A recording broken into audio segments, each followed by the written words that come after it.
the whole reasoning why he's out of hockey, because he had the long COVID from the scamdemic from 2020 to 22, came back and played some games, and then just vanished off the face of the earth. I know we talked about it, and Brad Richardson tells the story, but basically his longtime girlfriend, they've been together forever.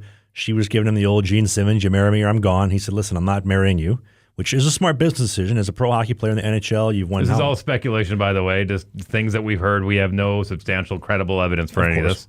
But if you're in the business of playing hockey, you won 3 cups, you won how many millions of dollars, you've done basically everything you possibly can. You probably don't want to risk yourself and, marry me or else. He says, I'm not doing it. She bounces, gets re-engaged 6 months later, and the dude was heartbroken over it. And we've both, as men, we've been through heartbreak. It's tough that you can't eat, you can't sleep. It's all you can think about. It's a very tough time, especially when you've been with somebody for so long, and it doesn't matter how many Stanley Cups you got. It hits all of us the same way. Again, we don't have the same software the women do, but it's tough, man. You got to feel for him. He's going through that whole, what was it? You mentioned the retreat to India to try to work on some herbal medicine and whatnot. I don't know the specifics of it, but look, here's what it comes down to. It doesn't matter who it is. If you have it's tough. A long-term relationship like that, I don't care if you're a male or female, what kind of relationship you're in, if it's that long and it goes south, it's you look at it like you got suckered into a bad investment. You know what I mean? Like you put all this time and effort into it, and then you look on yourself saying,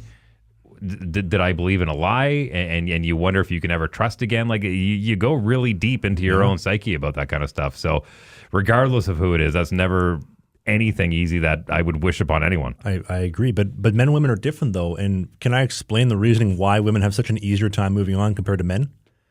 Oh, I can't wait to hear this. Go for it. Well, hear me out for a second. And this, I do believe this is the truth. You go back to the Caveman Days, because at the end of the day, we've had society for just a small fraction of human time. The Caveman Days are a lot of time. And back in the day, the men went to war.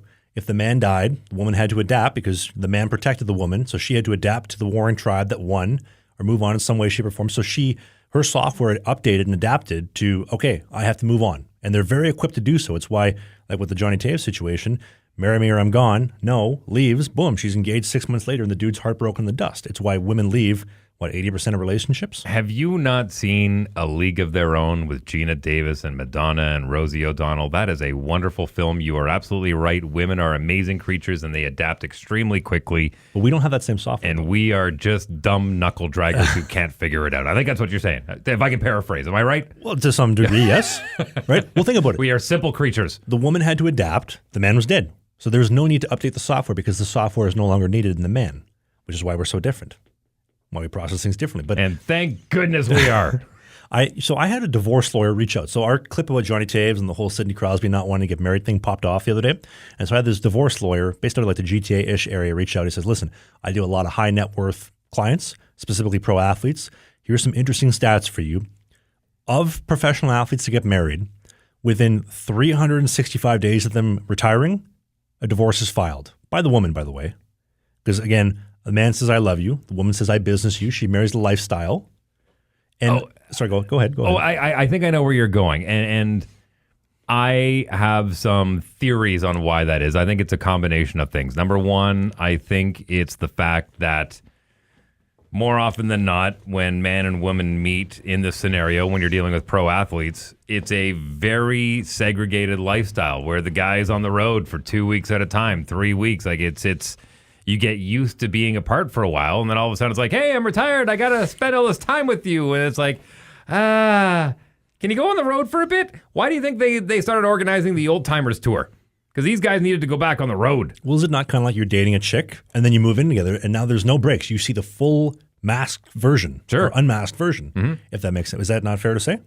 Yeah, I think you can draw parallels to that. I also think it's a situation where, a guy retires from hockey. He takes a couple of years to be like, hey, I just finished putting my body through absolute hell. I'm going to not work out. I'm going to enjoy the luxuries that I have put aside for a period of time. Enjoy the fruits of my labor. I got this money set aside, right? Exactly. I have some time. I've got some money. I'm going to figure out what I'm going to do for the next 15 to 20 years if I decide to do anything at all depending on how big the bank account is when I retired. And I think that's like you said, what is a man's worth? And if you're just kind of laying around doing nothing, I think that can become somewhat unattractive for the female. I can understand that. I think that when it comes down to it, and my wife and I have been through the ringer when it comes to my career, and we've been through a lot. And believe me, when I tell you, I know she is my ride and die, 100%. After everything that we've been through, there is nobody I trust more in this lifetime than I do her and her me. And I think that's what a lot of people are missing in this scenario, where there's a lack of trust as far as what's coming next. And if I don't know what that is, I'm out to something that's a little more stable. Well, and that could be on either side. Well, and you know how skeptical I am of a lot of things. I will say that Dave is probably the exception to the rule. But just because there are some exceptions does not disprove the rule. And I think that when a woman marries a man who's a professional athlete, there's a certain expectation. And now, like you mentioned, you're on the couch. Oh, I'm just going to go golfing all the time. I'm going to spend time with the kids. That's not the man that I married. And a woman is always looking for the best option she can get. Men want as many as they can get. A woman wants the best that she can get. And when she sees that, it's no wonder why she's pulling the pin after 365 days of retirement. 70% of the time. And 50% of those happening within less than 1 year, which I find fascinating. But let me know in the comment section. I'm sure a lot of people may disagree. Some may agree, but... Always curious to hear your thoughts. You can call our voicemail as well. There's a link down in the description as well. Yeah, you can call the voicemail anytime. Hey, if you enjoyed this video, hit the subscribe button.